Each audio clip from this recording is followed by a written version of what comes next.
제가 쓴 책 중에 연디기로 보는 구약 성경이라는 책이 있습니다. 그 책에 많은 이 자료들이 다 나오는데요. 거기 특별히 언약과 성전이라는 도표가 거기 있어요.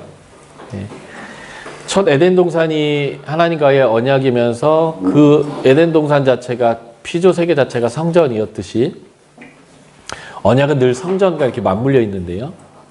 그래서 예수님이 재창조하시는 하나님의 나라에서는 이제 성전을 없애버려요. 이유가 뭐냐면 에덴 동산처럼 하나님이 성전이시기 때문에 그래요. 그래서 요한계시록 새하늘과 새 땅이 없는 것이 몇 가지 있는데 그 중에 하나가 성전이 없어요.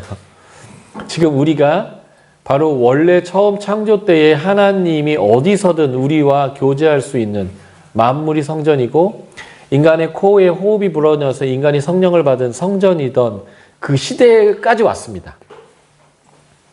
그런데 우리는 아직도 건물을 성전이라 부르고 강대상을 제단이라 부르고 그리고 예배당 건축을 성전 건축이라고 부르는 실수를 계속 저지르고 있습니다. 예. 분명히 목사님들이 설교할 때는 공동체가 성전이다라고 얘기를 하는데 건물을 질 때는 그 생각이 자꾸 바뀌세요. 왜냐면 건물에다 종교성을 부여해야 헌금이 더 많이 나올 거다라는 그 부담감 때문에 그런 것 같아요. 근데 정확히 말하면 그것은 이단 같은 짓이에요. 조심해야 합니다. 여러분들 목사님 그런다면 이단이라고 부르지 마세요. 긍휼히 여겨주십시오. 그러나 여러분들이 그렇게 한다라고 할 땐 스스로는 이건 이단이다라고 생각하고 극도로 여러분들이 조심하실 필요가 있습니다. 건물은 더 이상 성전이 아닙니다. 그래서 성전 건축은 건물을 짓는 데 쓰는 게 아니라 공동체를 세워나갈 때 쓰는 말이에요. 그리고 내가 거룩한 하나님의 백성으로서 살아내는 삶을 표현할 때 성전을 건축한다라고 표현합니다. 이게 신약적 성전 개념인데요. 이것과 연관되어 있는 구절이 요한복음 1장 14절이에요. 요한복음 1장 14절은 성육신에 대한 표현인데 말씀이 육신이 되어 우리 가운데 거하심에 그 영광을 보니 독생자의 영광이요 은혜와 진리가 충만하더라 라는 구절인데 여기에서 텐트를 우리 가운데 거하심에 할 때 거하심에라는 헬라어 단어가 스케노라는 단어입니다. 스케네 텐트고요. 스케노 하면 텐트를 치다예요. 그래서 이 번역의 정확한 직역적 번역은 말씀이 육신이 되어 우리 가운데 텐트를 치매입니다. 성막 사건이에요. 성막이 만들어지고 말씀이신 하나님이 그 성막에 임재하심으로 이 성막이 그냥 텐트가 아니라 타버너클 하나님의 성막이 되었던 것처럼 예수님이 육신을 입고 이 땅에 오신 것이 바로 그 성막처럼 오신 거예요. 그 예수님의 육신 안에 하나님의 영이 부어졌어요. 그 표현이 요한복음 1장 14절이에요. 말씀이 육신이 되어 우리 가운데 텐트를 쳤는데 그 텐트 안에 하나님의 영광이 있다라는 거예요. 그리고 그 텐트 안에 은혜와 진리가 충만하더라는 거예요. 이제 요한복음의 표현에 보면 율법은 모세법은 모세를 통해서 왔지만 은혜와 진리는 예수를 통해서 왔다 하면서 그 차별성을 설명하거든요. 요한복음에. 예수가 성전으로 오셨으며 그 성전 안에 하나님의 은혜와 하나님의 진리가 충만하더라라고 합니다. 사마리아 여인과 예수님이 만나세요. 거기서 예배에 대한 얘기를 합니다. 어디서 예배 드려야 될까요? 사마리아 여인이 물어요. 우리 조상들은 사마리아 여기서 예배 드려야 한다고 당신들은 저 예루살렘에서 예배 드려야 한다고 합니다. 거기에 성전이 있으니까요. 어디서 예배 드려야 할까요? 예수님에게 장소에 대해서 물어볼 때 예수님은 이제 장소가 문제되지 않는다는 거예요. 이제는 예배 드리는 방법이 중요하다는 거죠. 영과 진리로 예배한다.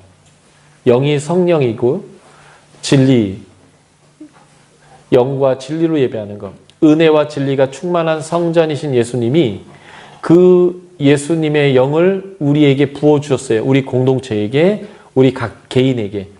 그래서 우리 각 개인과 공동체는 그 하나님의 영과 그 진리로 예배합니다.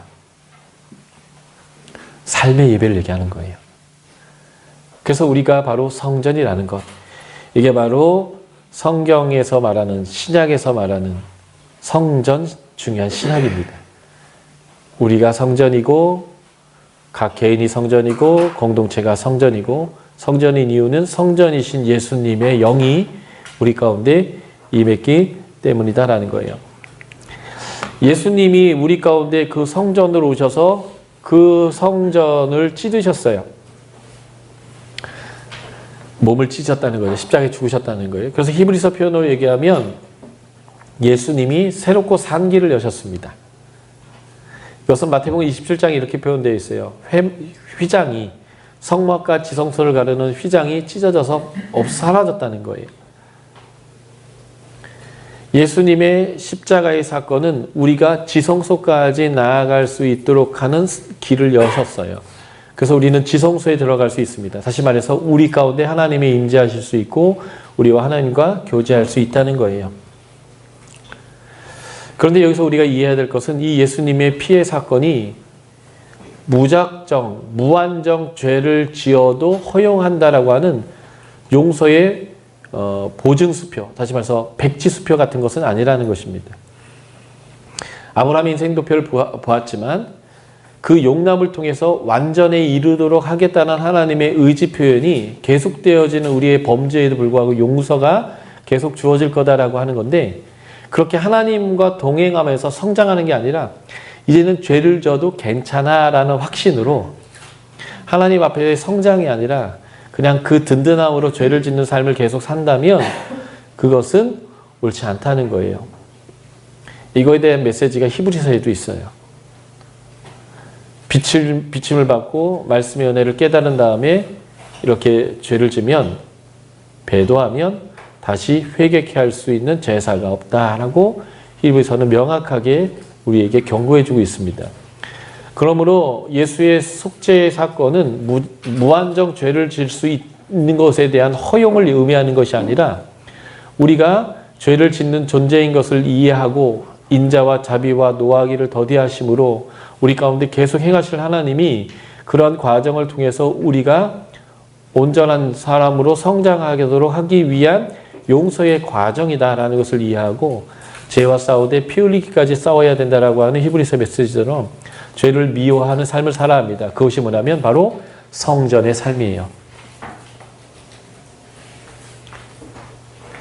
이게 다 공동체가 성전이고 개인이 성전이고, 그래서 성전에는 우리가 벨리알 우상과 악과 함께할 수 없다. 이게 고린도후서 6장의 말씀이고, 에베소서 2장 20에 22절은 유대인과 이방인이 연결되어져서 함께 성전으로 지어져 간다라는 구절인데, 이게 다 신약의 성전과 관련되어 있는 구절들입니다. 우리가 개인이 성전이고 성전은 거룩해야 한다. 물론 제사장의 삶도 거룩해야 되지만 우리는 제사장이요 성전이기 때문에, 우리가 제사장이요 성전이라는 가르침은 이제 베드로전서에서 아주 명확하게 드러나요. 신령한 돌처럼, 예수님인데 우리가 신령한 돌처럼 성전으로 지어져 가야 하고 왕 같은 제사장으로 살아야 된다라고 하는 거죠. 이게 바로 이제 이 함께 하시는 하나님, 이 부분에서 연결되어지는 신약적 성전에 대한 가르침이고 우리의 삶에 대한 부분입니다. 자, 레위기로 넘어가겠습니다. 이제 긴 시간 아니지만 그래도 우리가 레위기를 좀 살펴보겠습니다. 레위기의 중요한 말씀은 내가 거룩하니 너희도 거룩하라입니다. 제사장 나라, 제사장의 삶을 사는 사람이 가져야 될 성품이죠. 출애굽기 19장 5절 6절에서 보여줬던 하나님의 소유된 백성은 제사장 나라인데 거룩한 나라다 라고 했습니다. 그래서 레위기는 거룩에 대한 가르침이고, 그래서 제가 여기다가 성결법전이라는 단어를 써놨습니다. 거룩한 삶을 살 수 있도록 돕는 것이죠. 자, 레위기서는 언제 기록되었는가, 어디서 기록되었는가, 누구에게 기록되었는가라는 것을 보게 되는데, 광야 40년 동안 1446년에서 1406년 사이에 출애굽한 이스라엘 백성들에게 기록했는데, 이 레위기 말씀이 이스라엘 백성에게 주어진 시점은 출애굽한 지 두 번째 해 1월 1일 성막이 완성되고 성막에 거기에 하나님이 영광이 빵 임했을 때에 거기에서 모세를 하나님께서 부르시면서 시작됩니다. 그래서 레위기서 1장 1절은 히브리어 상으로는 바브라는 단어로 시작되는데 이게 end예요. 성막이 완성됐습니다. 하나님의 영광이 임했어요. 그리고 그가 거기서 모세를 불렀다. 이렇게 시작돼요. 그러니까 이게 레위기와 출애굽기에 떨어져 있는 내용이 아니라 하나님의 임재인 성막이 주어지고 그 성막에 임하신 하나님이 그리고 거기서 부르셨다. 그래서 레위기서의 히브리 성경의 이름은 그가 부르셨다예요. 히브리 성경은 그 성경의 첫 번째 장 1장에서 1장 1절에서 3절 사이에 나와 있는 중요 문장을 가지고 제목을 달거든요. 레위기서는 그가 부르셨다예요. 예. 그래서 그가 부르신 거기에서 이 말씀을 하셨기 때문에 레위기서는 출애굽한 지 2년 1월 1일부터 민수기 10장 11절에서 이스라엘 백성이 시내산을 출발하는 때인 2월 20일, 2월 여기 10일이라고 되어 있네요. 2월 20일 사이에 주어진 말씀입니다. 50일 동안에 주어진 말씀이에요. 그래서 그 50일 동안의 타임라인을 보면 1월 1일 날 성막이 완성됐고 1월 1일 거기서 모세를 하나님께서 부르신 다음에 말씀을 주셨는데 그게 여기서 제사를 드려서 죄가 용서되는 방법을 주셨어요. 그리고 그 제사를 지킬 제사장의 위임식을 하셨습니다. 그리고 1월 14일 날 출애굽한 다음에 첫 번째의 유월절을 광야에서 지냈고요. 2월 1일 날 인구조사를 시작했습니다. 이 얘기는 민수기에서 제가 좀 더 해드릴게요. 그리고 2월 14일 날 연기된 유월절을 보냈습니다. 연기된 유월절이란 유월절을 안 지키면 이 백성에서 끊어지게 되는데 자신의 죄의 문제가 아니라 뭐 가족이 죽어서 시체를 매장했는데 그것 때문에 부정해지다거나 부지 중에 이렇게 부정해진 일들이 있을 때 나 유월절 못 지키는데 하니까 그런 사람들을 위해서 한 번 더 한 달 후에 하나님이 유월절을 지낼 수 있도록 허용해 주셨는데 이게 바로 연기된 유월절입니다. 그리고 2월 20일 날 시내산으로서 광야로 출발했습니다. 어쨌든 2호 기간 동안 모세를 통해서 이스라엘 백성에게 구두로 보여준 성경이 레위기고 기록 시점은 제가 보기에는 모세가 너무 바빠서 쓸 수 있었을 여유는 없어 보입니다. 인구조사가 장난이 아니거든요. 제사장 세우지 또 어떤 일이 벌어지면 제사장 세워놨더니 또 죽었어요. 하나님이 지정하지 않는 다른 불로 불 들여가지고 장례 치렀지 하여튼 뭐 유월절 2번 지냈지 하여튼 뭐 사건 사고가 많았습니다. 그래서 아마 이 광야 기간 동안 레위기는 기록됐을 건데 제 개인적인 견해지만 모세우경 중에 가장 먼저 기록됐던 책은 레위기라고 저는 확신합니다. 이유가 뭐냐면 제사장이 하나님 지시대로 안 했더니 확 죽어 넘어가는 거예요.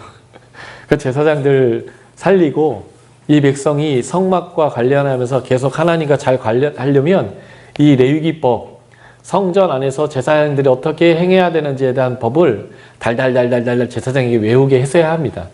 그러니까 이것이 기록 시점에서는 제일 먼저 기록되어야만 하는 필요성이 있었을 것 같아요. 이 책의 중심 내용, 레위기의 중심 내용은 하나님이 거룩하시기 때문에 그 백성도 거룩해야 한다는 것입니다. 이 책이 쓰여진 이유는 이스라엘이 하나님의 거룩한 백성이 하기 위한 것입니다. 거룩이 무엇인지를 이해시키는 거예요. 그리고 부정한 자가 거룩해지는 방법을 설명하는 겁니다. 그리고 가나안 땅에 들어가기 전에 이스라엘 백성에게 하나님의 백성으로서의 사는 법을 알려주기 위한 것입니다. 이제 여기에는 피채 먹지 말라 이런 가르침이 있는데요. 그래서 도살을 하려면 성막 앞에 와서 도살을 해야 했습니다. 근데 이제 신명기 법에 보면 동네에서 도살을 하라고 해요. 네. 이런 차이가 있어요. 그러니까 레위기는 아마도 지금 광야에서 1년 반 정도의 시간을 보내야 되는데 1년 반이라고 제가 추정하는 이유는 민수기 13, 14장까지의 시간 라인 때문에 그렇습니다. 하나님은 시내산에 와서 성막을 완성하고 그리고 올라가서 쑥 들어가는 게 목적이었고 민수기 13, 14장이 1년 반 정도 지난 시점이기 때문에 그래요. 사실은 더 짧았을 수도 있어요. 모세가 한 번만 40일 금식하면 되는데 2번 한 일도 있고 해서 그 하나님은 굉장히 짧은 기간 내가 너희를 먹고 마시게 할 수 있는 사람이다라는 것, 신이라는 것을 확신시키고 그들을 데리고 들어가려고 했던 것인데 그게 길어야 1년 반이라는 거예요. 그런데 이 백성이 하나님 못하겠습니다. 안 하겠습니다. 이건 될 일이 아니에요 라고 하기 때문에 하나님이 다시 그 나라 백성을 새로 생성해서 새로 훈련해서 새로 그 사명을 이루기 위한 시간대가 40년이 돼버린 거죠. 원래 하나님 디자인은 40년이 아닙니다. 그래서 이 가나안 땅에 들어가기 전에 이 백성들이 하나님과 계속적으로 관계해야 되는데 물론 들어가서도 마찬가지고요. 그 관계하는 방법을 설명하기 위해서 이 책이 기록됐습니다. 이 책에서 레위기에서 강조되고 있는 하나님의 성품은 단연 거룩한 하나님입니다. 자, 레위기에서의 구조를 보면 창세기는 언약의 하나님, 출애굽기에서는 구원하시고 언약하시고 함께 하시는 하나님이라면 레위기에서는 그 함께 하시는 하나님과 어떻게 관계하느냐라고 하는 관계, 하나님과 함께함의 관계의 법칙을 설명하는데 이 관계의 법칙이 두 개로 나뉘는 거예요. 1장부터 16장까지는 부정한 백성이 어떻게 거룩한 하나님에게 나아갈 수 있는가에 대한 부분을 설명하고 있습니다. 거룩해지는 방법이에요. 거룩해지려면 먼저 부정에서 정결로 와야 합니다. 그래서 하나님께 나아가는 방법을 설명하고 있고요. 그래서 그 나아가는 방법 첫 번째가 뭐냐면 제사법이에요. 제사법. 부정한 자는 제사를 통해서 정결해진다는 거예요. 특별히 죄로 인한 부정은 그렇습니다. 그 다음에 15장부터 17장은요. 부정한데 죄로 인한 부정보다는 일상의 삶을 살면서 오는 부정이 있어요. 예를 들면 부정한 음식을 먹었을 때 그래서 먹을 수 있는 음식과 먹을 수 없는 음식을 다뤄요. 11장이 음식법을 다루는데 젓가락이 11이잖아요. 젓가락장에서 다룹니다. 또는 시체를 만졌거나 출산을 했거나 생리를 했거나 이거는 영원한 진리는 아니에요. 근데 출산이나 생리 이런 것들이 유출이 있기 때문에 피를 흘리기 때문에 고대에서는 사실은 지금처럼 깨끗하게 씻을 만큼의 상황이 아니었고 특별히 이들이 사는 동네가 물이 좀 적었고요. 문명이라고 하는 것은 상하수도를 이루는 거였어요. 그래서 옛날에 물 많은 동네에서도 그렇게 잘 안 씻었습니다. 왜냐하면 목욕하는데 물이 얼마나 많이 들어요? 그 많은 물을 다 어떻게 했냐면 퍼날라왔거든요. 그러니 목욕을 쉽게 했겠냐는 거죠. 그리고 보통 사람들이 사는 곳은 도시는 물 근처이긴 하지만 물가이진 않아요. 왜냐하면 홍수가 나면 바로 범람하기 때문에. 그리고 적으로부터 침입을 막으려면 약간 언덕이 있어야 합니다. 그래서 마을들은 대부분 이렇게 조금 언덕에 있고 물은 저 아래쪽에 있어요. 그러니까 그거를 퍼서 쟁겨서 먹고 사는데 그걸 가지고 지금처럼 막 샤워를 매일같이 하고 이런 거는 말도 안 되는 짓이에요. 이처럼 수도꼭지를 틀어서 물이 나올 때만 그것을 할 수 있는 거거든요. 그러니까 옛날에는 깨끗이 씻는다라는 것들이 지금과는 전혀 다른 개념이에요. 지금은 세제, 비누, 샴푸 뭐 이런 것도 있고 물도 흔하기 때문에 그런데 이때는 그렇게 깨끗이 씻지 못했어요. 그러니까 이런 유출이라든지 어떤 설정, 성관계를 통해서 어떤 이런 것들을 한다든지 이렇게 했을 때에 그런 것들이 지금보다 훨씬 더 깨끗하게 처리가 안 됐기 때문에 이런 것들을 부정하다 여기고 씻게 하고 옷을 빨게 하고 하는 법을 만들었어요. 하나님이. 그게 바로 이 부분이에요. 부정해졌을 때에 죄로 인한 부정이 아니어도 깨끗하게 처리할 수 있는 방법, 그래서 다시 정결로 돌아올 수 있는 방법이요. 이것 쪽은 거의 죄와 관련되어 있다면 이쪽은 죄인 부분도 없지 않아 있지만 거의 죄와는 다른 부분에서 일상의 삶에서의 부정을 어떻게 정길로 돌아오게 하는 것인데 이거 다가 하나님과 함께 하기 위한 방법이면서 우리가 건강하게 하는 방법들입니다. 영적 건강, 육적 건강 뭐 이렇게 볼 수 있는 거죠. 그리고 이 일을 하는 제사장을 세우는 얘기들이고요. 이 부분이 이제 아주 중요한데 대속죄일이라고 해서요. 1년에 한 번 하나님이 지성소를 열고 제사장이 들어와서 그 지성소를 정결케 하는 날입니다. 왜냐하면 하나님이 지성소까지 더러워져서 쫓겨날 상황들이 매년 일어나요. 왜냐하면 너무 많은 사람들이 죄를 지니까요. 그럴 때 하나님은 떠나고 싶지 않아서 이 백성들과 함께 가고 싶어서 제사장을 들어옴을 허용하고 피로써 죄를 정결케 하니까 피를 뿌려서 정결케 하는 거예요. 그러니까 1장부터 16장까지는 거룩함으로 나아갈 수 있도록 하나님에게로 나아갈 수 있도록 하는 방법을 설명하고 있습니다. 그리고 17장부터 27장까지는 어떻게 그 거룩을 계속 유지할 수 있는가, 부정해지지 않을 수 있는가라고 하는 것과 관련된 법들입니다. 계속적으로 정결함을 통해서 거룩을 유지할 수 있는 방법을 설명해 주고 있습니다. 그래서 여러 가지 율법에 대한 규례들이 언급되는 거예요. 이 율법에 대한 규례들은 제가 법 자체를 다루는 신명기에서 조금 더 다루는 걸로 하고 레위기에서는 이쪽 부분을 좀 제가 집중해서 다루려고 합니다. 예, 이해해 주시면 돼요. 그러니까 제가 다 다루니까 제가 알아서 분배를 해서 설명하려고 합니다. 그래서 레위기에는 이쪽을 좀 더 다루려고 합니다. 그래서 여러 가지 규례들이 나오고 특별히 23장과 26장은 날과 절기를 언급해요. 짧게는 일주일 단위의 안식일부터 한 달 단위인 월삭, 1년 단위의 유월절, 오순절, 장막절 이런 것들이요. 그리고 7년 단위의 안식년, 그리고 50년 단위, 정확히 하면 49년이지만 50년 단위의 희년까지를 포함해서 절기들을 허락하시는데 이 절기는 우리가 3.1절, 광복절, 제헌절, 한글날을 지내는 것과 같은 의미예요. 한글날을 우리가 지키는 이유가 뭘까요? 예, 세종대왕님이 한글 만들어준 거 감사하고 한글 아끼자 뭐 이런 거죠. 3.1절을 우리가 지키는 이유가 뭘까요? 예, 우리가 이렇게 일제 35년, 36년 고생했는데 이걸 기억하고 다시는 그런 상황이 벌어지지 않도록 하고 또 이런 일이 있었을 때 우리 선조들이 얼마나 정말 용기 내서 진리를 위해서 싸웠는지 우리 해방을 쌓았는지를 기억하고 우리가 그 계승하자 뭐 이런 거잖아요. 광복절도 그렇고 제헌절도 다 그런 거예요. 그러니까 무엇인가 기억시키려고 중요하기 때문에 역사 내내 자손 대대로 이것은 잊어서는 안 되는 거다라고 생각하기 때문에 그날 노는 거예요. 그리고 국기를 다는 거예요. 국기를 다는데 반기로 달기도 해요. 그럴 때마다 애들은 묻는 거예요. 왜 이날 국기 달아요? 이날 왜 국기를 반기를 달아요? 예, 이날에는 왜 기념식을 해요? 왜 이날엔 사이렌이 울려요? 뭐야, 이런 거죠. 그러면 이제 그때부터 역사 교육이 시작되는 거예요.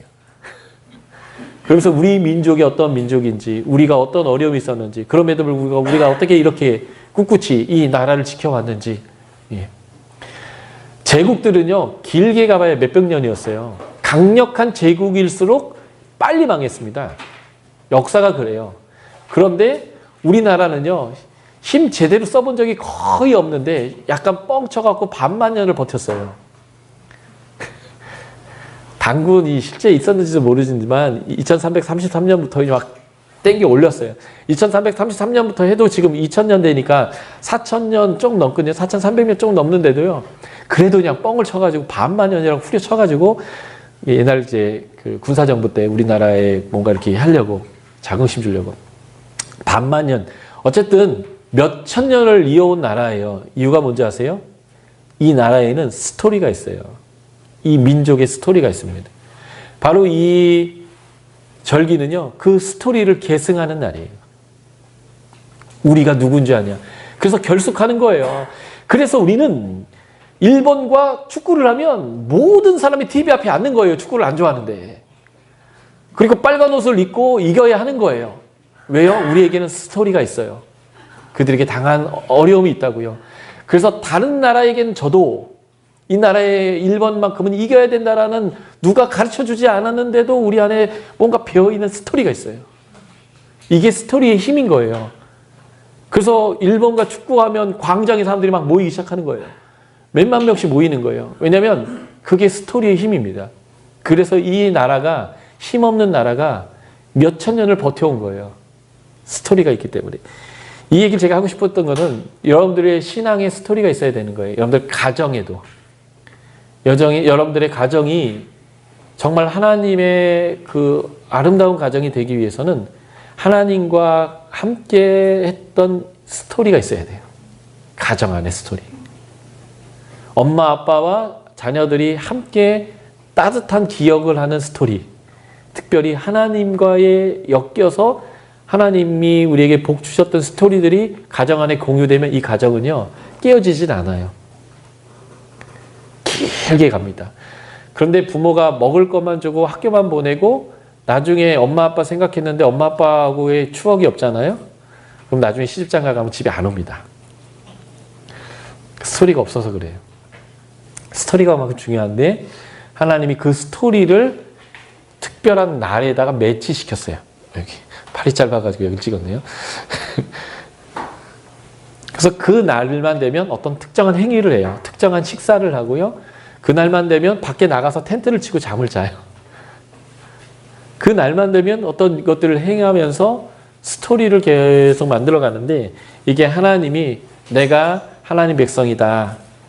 내가 하나님에게 이런 은혜를 얻었다.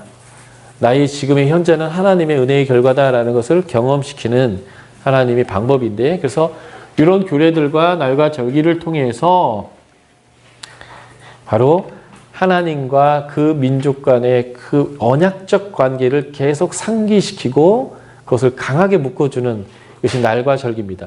우리가 주일 성수해야 되는 이유가 거기 있어요. 안식일을 거룩히 지켜라 했기 때문에 우리가 주일 성수하는 게 아니에요. 안식일은 금요일 저녁부터 토요일 저녁까지 있는 날이거든요. 그걸 우리 지키지 않아요. 우리에게는 뉴 스토리가 있어요. 새로운 스토리. 예수님이 우리 위해서 죽고 부활하신 새 스토리가 있어요. 그 새 스토리에서 예수님이 부활하신 날이에요. 주일이. 그 날에 안식일의 의미를 부여했어요. 그리고 우리는 그 날을 주일 성수로 합니다. 그래서 그 날을 목숨같이 지켜요. 예. 마치 저희 아내하고 저가 그렇긴 한데 저는 이제 초등학교, 중고등학교 개근을 했거든요. 그냥 죽어도 가는 날이 학교는 가야만 하는 거기 때문에. 그래서 저희도 아이들 야 죽을 것 같지 않으면 학교는 가는 거야. 그래서 병원 가서 약을 먹이고 찍고라도 다시 집어넣고 이걸 계속 하니까 이제 아이들이 어느 순간 학교는 가야만 하는 거야. 이거는 뭐 타협의 여지가 없는 거야. 이렇게 되는 것처럼 뭔가 이렇게 하는 거죠. 그것처럼 우리는 주일 성수를 그렇게 한 거예요. 왜냐하면 하나님과의 관계성을 놓치고 싶지 않기 위해서 부모로서의 역할을 하는 목사님들이 자녀의 역할을 하는 자녀들에게 학교는 가야 되는 것처럼 주일 성수는 해야 되는 것처럼 무조건 가르쳐버린 거죠. 나쁜 의도가 아니라 그의 삶에 절대 벗어날 수 없는 스토리로 만들어버린 거예요. 그래서 예수를 오래 믿었던 사람은요, 주일날 딴짓을 못해요. 특히 그 고신 측 이런 데 분 나온 분들은 더 딴짓을 못해요. 너무 또 심한 경우에는 여전히 돈도 못 쓰시는 분들도 있어요.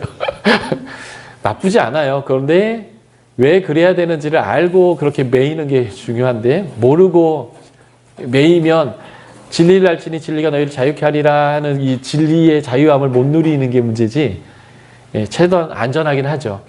그렇지만 어쨌든 이게 이제 우리가 뭐 성령 강림 주일, 부활 주일 지금 우리가 이제 오순절을 사순절을 보내는데 이런 절기들을 신약의 교회에서 성경이 없는 절기들인데 종교개혁주일 뭐 이런 것들을 지키는 이유 중에 하나입니다. 그래서 이건 굉장히 중요해요. 그래서 우리는 이것을 문자적으로 지킬 의사가 없기 때문에 그럴 필요도 없고 그리고 성경에서 하지 말라고 했고 문자적으로 사도행전에서 그렇지만 우리가 이 내용을 살펴봐야 되는 이유는 이들에게 하나님이 어떤 스토리를 써주었는가 거기에는 어떤 영적 원리가 있는가라는 것을 보는 것입니다. 그래서 레위기 구조는 딱 16장까지를 전반부, 17장부터 27장까지를 후반부로 나누고 전반부는 하나님께 나아가는 방법, 예배하는 방법, 거룩해지는 방법이고요. 정결해지는 방법. 17장부터는 그 거룩함, 정결함, 하나님과의 관계를 어떻게 쭉 유지하는가의 방법에 대한 방법이고 그것을 하나로 모으면 하나님과 동행하는 방법입니다. 하드웨어를 주셨다면 소프트웨어를 주시는 거예요. 노트북을 사는데 MS 워드나 윈도우나 리눅스 같은 거 운영체계를 안 깔면 이건 아무 쓸데기도 없어요. 그냥 폼나는 거예요. 이렇게 애플 마크 있는 거 그 자체를 자랑하면서 난 애플 쓴다는 거죠. 근데 여기 안에 운영체계 iOS를 안 깔면 아무것도 아닌 거예요. 그냥 비싼 장식인 거죠. 그런데 여기에 운영체계가 깔리고 그리고 소프트웨어가 깔리면 이건 제 기능을 발휘하기 시작하는 거거든요. 그래서 성막은 하드웨어고 레위기는 소프트웨어입니다.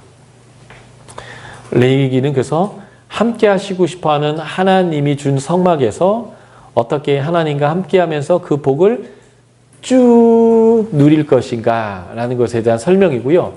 그리고 레위기는 하나님과 이스라엘 백성과 맺은 언약이기 때문에 여기에서 하나님이 주신 이제 율법이요.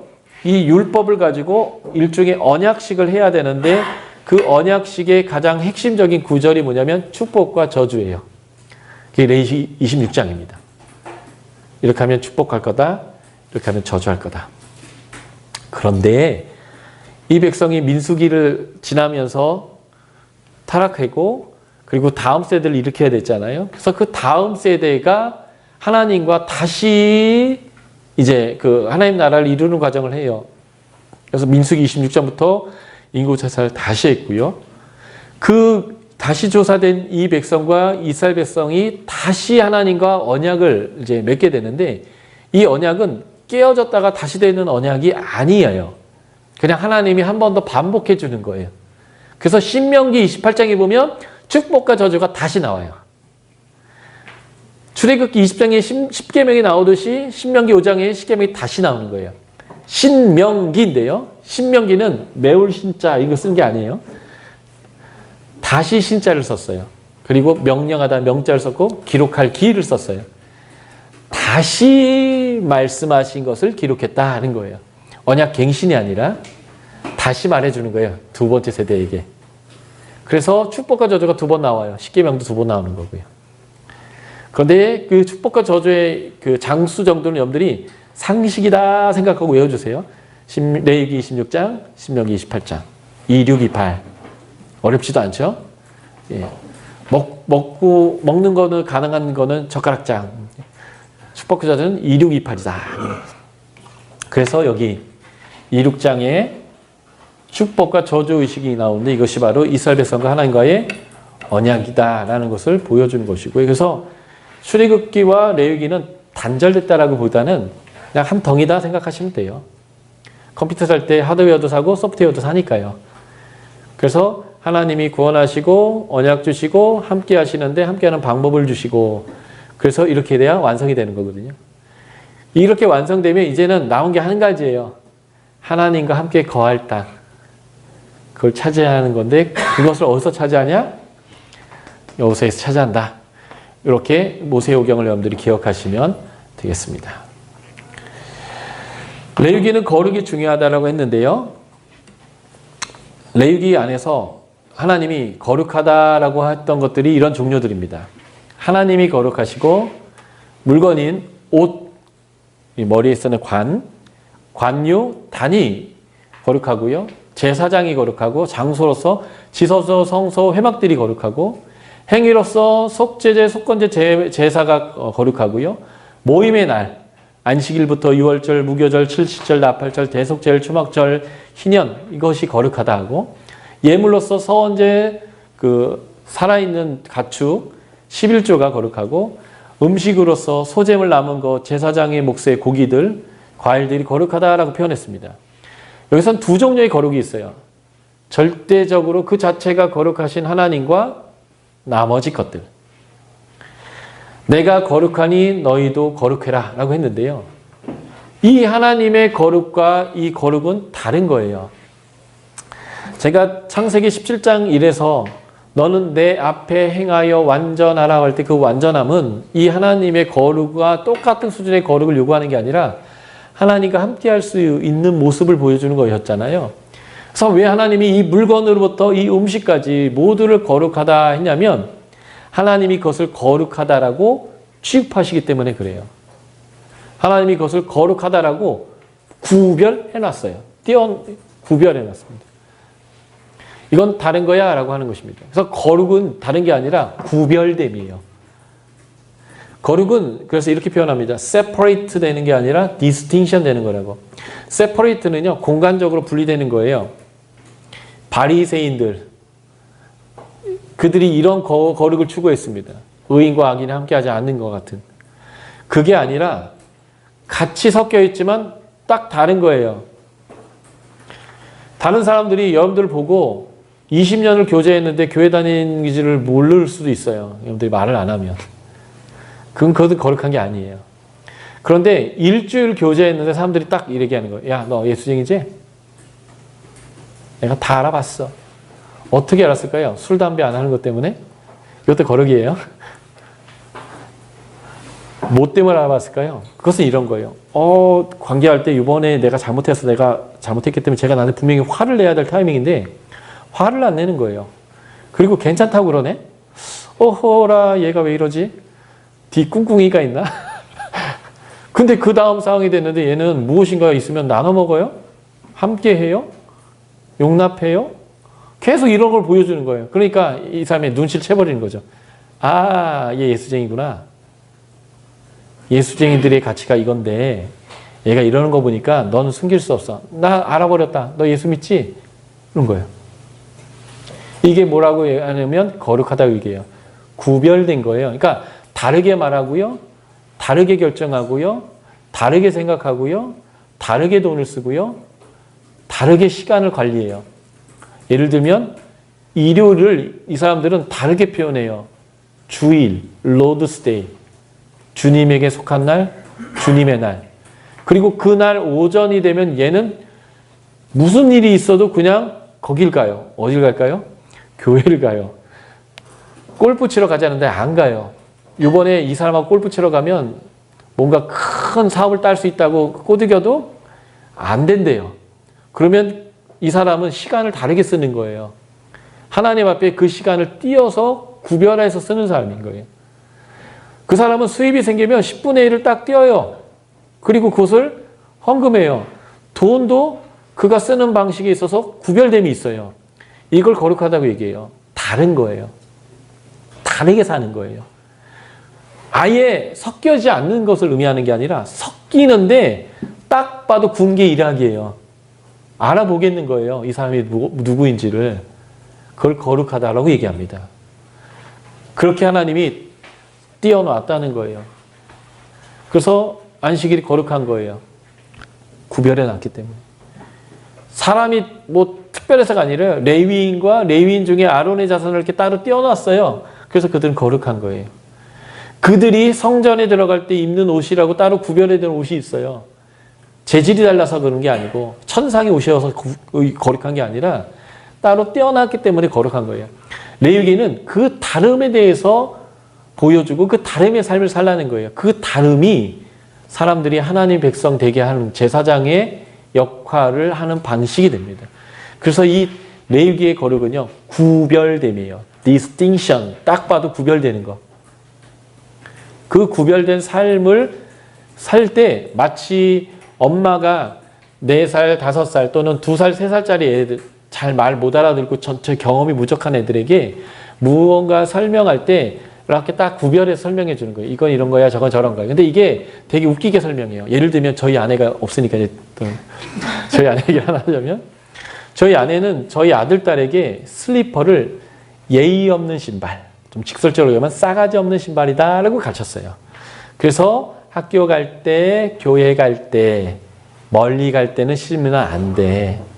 그냥 딱 집 문 앞에서 놀 때나 해변 갈 때만 신는 거야.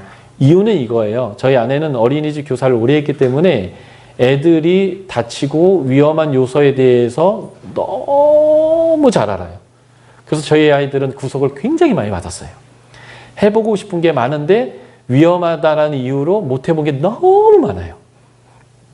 그래서 한 번도 부러지거나 찢어지거나 크게 다친 적이 없어요.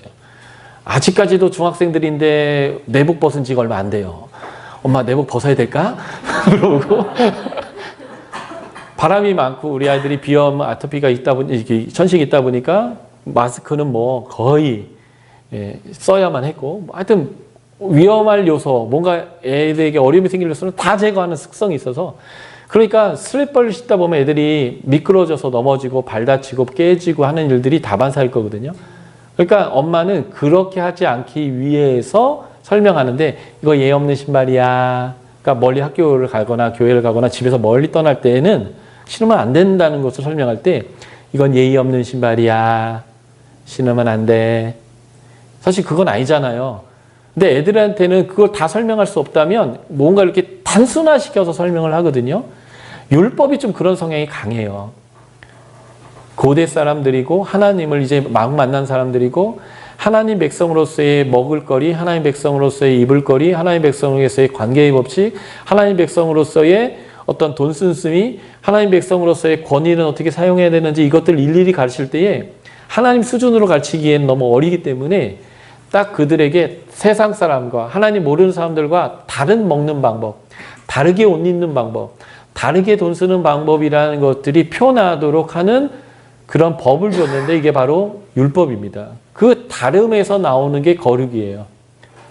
그래서 딱 보면 다른 거예요. 유대인들은 여기서 술 달고 다녀요. 달랑달랑.